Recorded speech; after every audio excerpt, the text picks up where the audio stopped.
What's going on, guys? It's Christians here on our second video of Google Ads Talks, where we cover any strategies that we've implemented, any tips, tricks that we want to share with you, anything you might find useful in order to help you, just get more out of your Google campaigns. And it's casual discussion of what we think about whatever we're gonna cover. Today's topic is the best Google Ads setup for eCom brands. So that's gonna been our main focus, or the biggest majority of our clients are in the DTC eCom sphere. That's where we actually have mastered our Google skills. So the first one, and this is probably in 99% or 95%, you have to have a brand search campaign. You have to have it. I know clients probably like to push back on this, or saying that, that's the traffic they would have gotten anyways, but you have to have it. Don't spend more than probably 10-15% of your budget on it, depending on the brand size. But yeah, you have to have it. Set it at a manual CPC. That's where we see the kind of the most efficiencies being, where you set it at a smart bidding strategy. Google tends to wander off and try to get additional searches in as well, besides just the brand name. But do some variations, right? Just your brand name plus product, or do some variations of those, set at a manual CPC, and just have it protected against competition. Make sure you're getting the relevant traffic coming from other advertising sources. And just make sure to exclude your existing customers, because you don't want to have those repeat clicks or paying for the clicks of people that already bought from you. Because if they have bought from you, they want to buy again, they're gonna find you anyway. And that's where you also push on your kind of retention efforts with email and other, maybe, sales advertising on Facebook. But have to have it. No questions there, no discussion there. Probably set it up and have it ready. But for a limited budget. Yeah. Well, if we're talking about search, I guess the next one would be dynamic search, in my opinion, right? Do you wanna talk Called about that? non-branded dynamic search. Yeah. Like, we have seen it work very well for a lot of our clients, and that's, I guess, mostly due to the fact because dynamic search ads just catch search terms that you didn't think of or that you didn't really tend to target. But they still find it relevant, and then that you just kind of show up for good search terms, and you can obviously go through them, add them to the negative keyword list or whatever, optimize it. And do you want to kind of talk how we've seen it work for our clients? Or A kind of pro tip here would be separate the landing pages, or build out the landing pages by ad groups. Don't just put it in the same bag, because your blog post would probably not convert as such high rate as collections or product pages. So remove blog posts, news, or page post. You can test them actually at first, but that's the idea of separating each of the main kind of landing pages, so you can exclude the ones that are not performing after your initial test run. Or even if you are running at a limited budget, start off with the landing pages that you think will convert most, and then add in like blog pages or blog posts or news pages, and then test those out, so you're not wasting, because probably those pages will receive the majority of traffic, just because those posts are so keyword stuffed. They're probably gonna convert at a much lower rate, but sometimes they convert really well, so that's definitely worth the test. But just don't go too crazy on them. And make sure to optimize your negative keywords a lot, because Yeah, you cannot you cannot optimize your keywords there, but you cannot optimize the negative ones.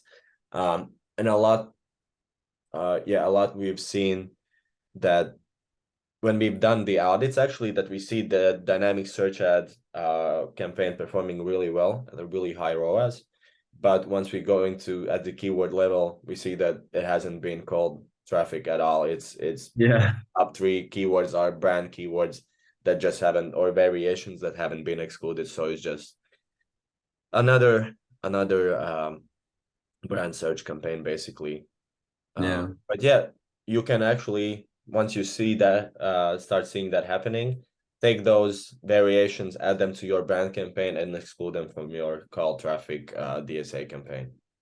Yeah. Yeah, and I think also an important thing to mention with this campaign type is this headline kind of sneaky hack that it holds, right? That you can basically make the headlines of your ads dynamic as well, meaning that not whatever, but like a certain search term that the person is searching on Google will be included in the title of your ad, making it seem much more relevant and Yeah, you it's know gonna it's mirror basically your or the user's search query, but you have to have your Google Search Console up to date. Make sure yeah. your sitemaps are the latest versions have been uploaded.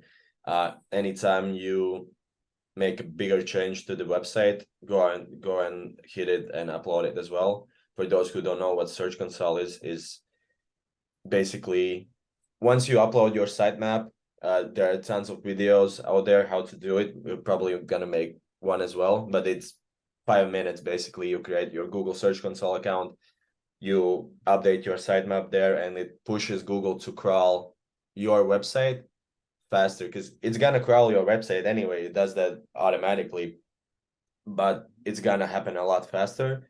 So you're making sure that your Google has the latest information of your website to actually crawl for those dynamic search ads.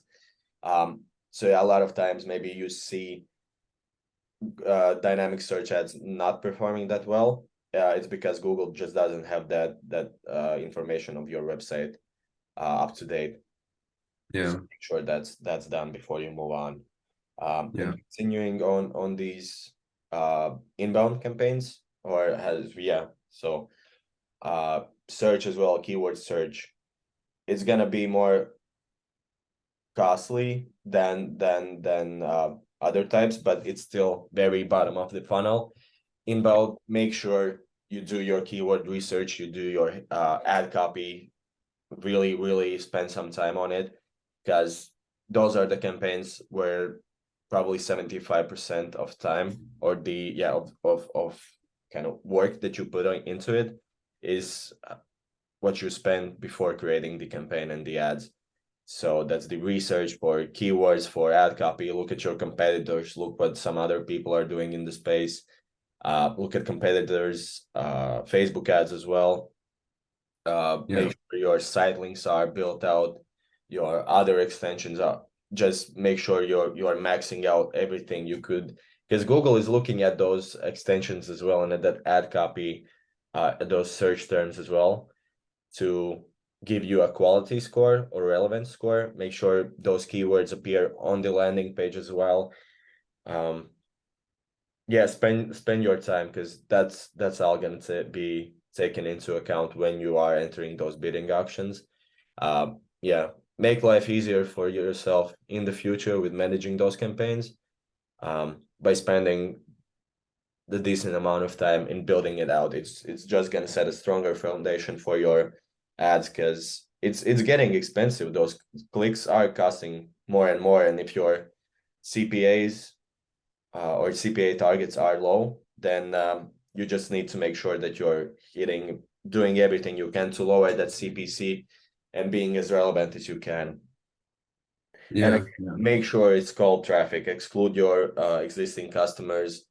Um, Maybe adjust bids on remarketing audiences, just to make sure when those people are looking for your product the second time, they are getting your ad instead of competition. Then otherwise, those first $2-3 are wasted. Rather That's a great, maybe that's a really overpay good. on the second click, but make sure that that user is going back to your website instead of someone else. Yeah, you might as well do that at that point if you paid already. Yeah. So Yeah. once you pay $2, $3 for that first click, you can afford to pay $3, $4 for second click probably. But make sure your remarketing audiences are refined, because someone looking for the product a year later will probably not be that warm um, as someone who basically looked for you a week ago. Yeah, yeah, for Yeah, so sure. those two are warm, more bottom of tunnel. Tunnel. What tunnel? Bottom Which of tunnel? funnel.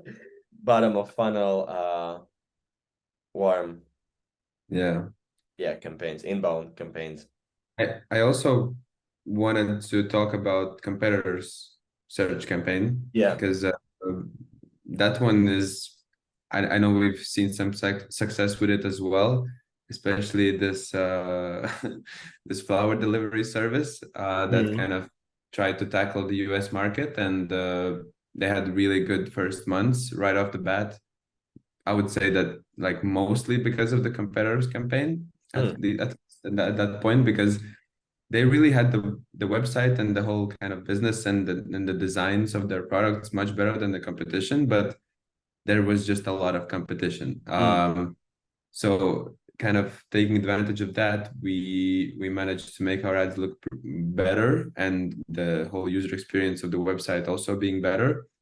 But yeah, we just tried to steal some traffic from competitors by targeting their exact brand names and brand kind of names.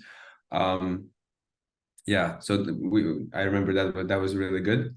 So definitely would also recommend that. Although it doesn't always work, I know that there's also times where it's just almost breaking even or like, you know, but even though if it's breaking even, you already stole some traffic from your competitors that might be your long-term customers after. Yeah. If your lifetime value is good, if your retention rate is good, then definitely go for it. Um, Everything that's going for cold traffic, if you know your retention is good, and they're gonna be buying more, just make sure you break even on that first purchase, and you're fine. But yeah, be cautious with your competitor campaigns. It's something to test maybe a bit later in your account, because it's gonna be expensive as well. Those clicks are gonna be more expensive than let's say brand or cold inbound search, because Yeah, you're bidding on a different brand. There's no relevance with your website, with your landing pages. You can't really put your competition's name in the ad copy, or at least I don't like it. But just make sure your headlines are look at what your competition is doing. Make sure you have more callouts, more offers maybe in your ad copy. Make sure it's maxed out with extensions, with everything. Make sure if they don't offer free shipping, make sure you mention that you offer free shipping, or mention that you have more experience, more years in the market, more orders, more customers, more happy customers, reviews, anything you yeah, can add to it, that's gonna make you stand out, because otherwise there's no incentive for someone to click on your ad when they're looking probably already to buy from someone else. But if you can make yourself look better, and if you know your service, your product is better, go for it. Maybe don't attack all of the competitors. Make sure to attack those ones that you know you're better than. Make sure, yeah. Um, and then look how it goes. Try it, test it. Um, yeah, because sometimes that can be a really, really powerful tool. And also, that being said, make sure your brand search ads are also up to the level, because your competition can start bidding on you as well. yeah. So steal away competitor traffic. Don't let them steal your traffic. Don't let them do that to you. But that's where you can get creative. That's when it starts to get interesting. Yeah. And that's where constant optimizations are necessary. Should we talk about shopping? Shopping, yeah. That's kind of saving the best for last, probably. Well, not last. We're still not ending, but shopping. Or pMax as well. Yeah. So that's where the biggest effort of eCom, Google advertising comes in. A lot of prerequisites before you even open your shopping campaign. Yeah, maybe you want to touch on that, Chris. The prerequisites or Yeah, yeah, kind of the warnings, you mean? yeah. But yeah, before you spend any ad dollars on your shopping campaigns or your pMax campaigns, whether it's fully built pMax or feed only pMax, what do they need to do? What do they need to Yeah. check? Well, I guess this is the this is the disclaimer kind of part as well. Yeah, you know, might not work for everybody what we talk about here, and also for us in every account it works differently. But yeah, I think that the fundamentals are still the same. Like as soon as it comes to shopping, you need to just have your like the foundation of it and all the backend part of it just set up correctly, and that means you know, optimizing feed, making sure that the products are all good, there's all the settings are good, the conversion tracking is implemented correctly, all the tags are working, all of that pre-work kind of comes even from comes before we're setting up the campaigns, right? So it's really crucial, and I honestly think not enough people talk about it. You Yeah, know, it's not as sexy to talk about that as just yeah, like talking about asset groups on pMax and all that stuff. But yeah, definitely uploading reviews, optimizing titles, optimizing your product images, kind of going through settings, giving Google as much information as possible about your products. Yeah, as I said, tags, conversion tracking through Google Tag Manager. What else? Am I missing something or? yeah. Probably the biggest one for me is just making sure your products are up to date. Optimize optimize the feed, optimize titles, optimize images, add lifestyle images, test product image versus lifestyle image, or add lifestyle or product images as the secondary images that happen when you know, hover the mouse. Google product category, color, gender, make sure there aren't any limitations, make sure you give Google as much data as you can, because you don't bid on keywords. Google makes all of the decisions based on how well you have filled all of the data fields on your shopping feed. We like to use, by the way, Simpress's app for Google Shopping feed. It's really cheap. It gets the job done. You can do bulk changes. The feed moves faster. The changes moves faster than the native kind of Google Shopping app you have on Shopify. And probably I would say half of the time we spend on shopping ads is being spent on the within the merchant center, because we've seen basically shopping campaigns increase, or the efficiencies performance increase by 20, 30, 50% just by optimizing the product feeds. Yeah. It's really powerful tool, that we're putting this information out there, because not a lot of people talk about it, and we've taken accounts over from big agencies that like to say that they know everything, they do everything, and we basically understand that they probably haven't gone in their merchant center more than 3 times in the last year, and it's messed up, and you're just wasting your ad dollars there. Yep. Yeah, make sure, because that's and in the shopping campaigns itself, what we like to do is, now we like to kind of run feed only shopping feed only pMax ads.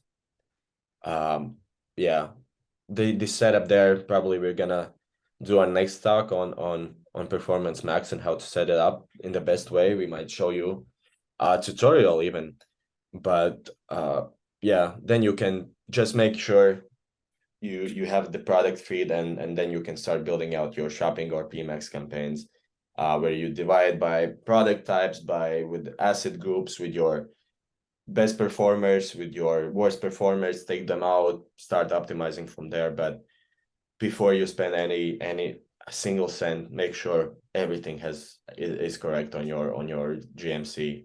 You have your shipping and returns, you have your trusted store badge or whatever quality store badge, what I don't know what they call it nowadays. Make sure reviews are there. And yeah, there aren't any account or product level issues that might stop you from being as efficient as you can. Yeah, for sure. But all right. So once all of that is done, then what is your take on, like, what are the key campaigns on Google? Is it pMax, full pMax, feed only pMax, or standard shopping? I think the setup that we're going nowadays is have your brand search, then add a feed only pMax, run that. Make sure you're also spending decent amount of money on it, because Mm, otherwise it's just gonna take forever to learn, and yeah, both that's you a good and point. your client are gonna get frustrated.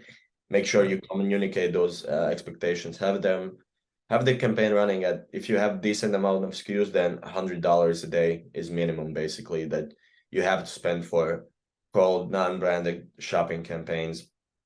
So have that brand search ready, then add the pMax or standard shopping, whatever works for you.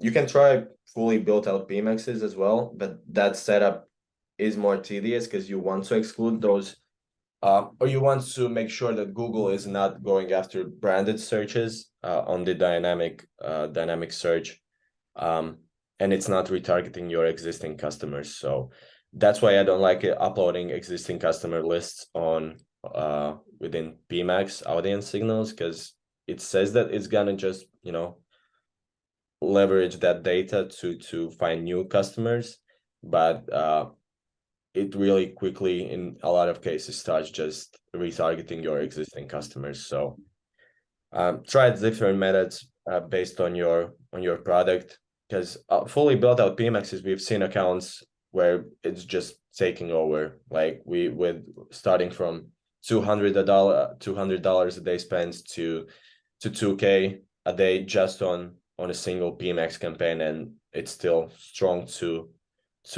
it's still, yeah, you can spend even more there. And that's where the pMax algorithm really proves powerful, that it retargets, goes through that customer journey with those assets you provided and it guides the person through the journey, uh, and that's when it can become really powerful. But I would say probably, yeah, make sure just to judge what's best for you in your situation. But I'm liking to have feed only pMax instead of standard shopping at first, and then kind of move there from your experience. So yeah, brand shopping or pMax, then add those inbound searches, so DSA and cold search. Make sure you exclude brand terms from there. YouTube remarketing, you need to make sure that your remarketing tags are in place. YouTube remarketing with testimonials, social proof, I don't know, offers, whatever. You can build out ad sequences there. It's really interesting, and just make sure you also track them correctly, or read the performance metrics with a grain of salt, basically, because YouTube is really bad at, or Google is really bad at attributing YouTube sales, even whenever it's through marketing. Yeah, So make sure you look at the overall effect on business, not just reading those performance metrics on Google dashboard. So a lot of cases, Google attributes just one of 5 sales to YouTube campaigns, but the effect probably is a lot better. And once you have, once you're ready to take those next steps, so let's say your budget is like 3K, 3.5, spend it on pMax or shopping, add a bit of brand search. When you're ready, start adding DSA and inbound cold keyword search, then add YouTube remarketing, and then once you're ready, add top of funnel YouTube as well, because that can be powerful. It just takes a lot of money, so you have to prove you're profitable with your bottom of funnel and middle of funnel campaigns before you go outbound campaigns. Um, yeah, yeah, that would be my preferred setup, kind of. yeah. Do you ever go for like just YouTube, like separate YouTube campaigns instead of just including them as part of pMax, or like Yeah, because YouTube within pMax is probably more used for more remarketing than going Mm, top of funnel. Um, and you have just more visibility and more options to manage it when you do a separate YouTube campaign.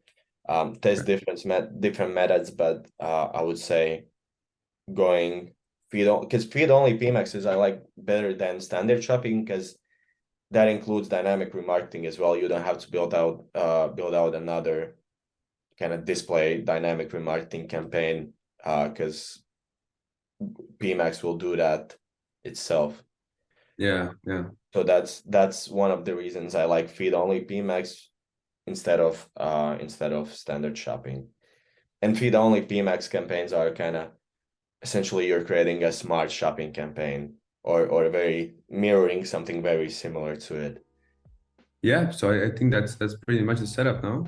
Or Yeah, that's kind of broadly. Obviously, as Chris mentioned, there's no one size fits all. yeah, But this is a general setup that you can follow or refollow, and then kind of go campaign by campaign to see what would make sense for the specific account, what wouldn't, and optimizing from there. But this is a good starting point. And if you have any questions about your cases, your clients' cases, your accounts, and what would we suggest or what has been working for you, what hasn't, what you do next, leave us a comment. And we like to just understand what's working for you, and maybe offer some help from our side as well. And yeah, that's it. yep. Awesome. Then see you next time, Christians. All right. Make sure to let us know if you find this helpful. Leave a comment, share with a friend, send us a message. I don't know, call us, subscribe, add us to anywhere, any social media channels. And yeah, see you next time. Let us know what you want to see next as well. Yeah. All right, guys.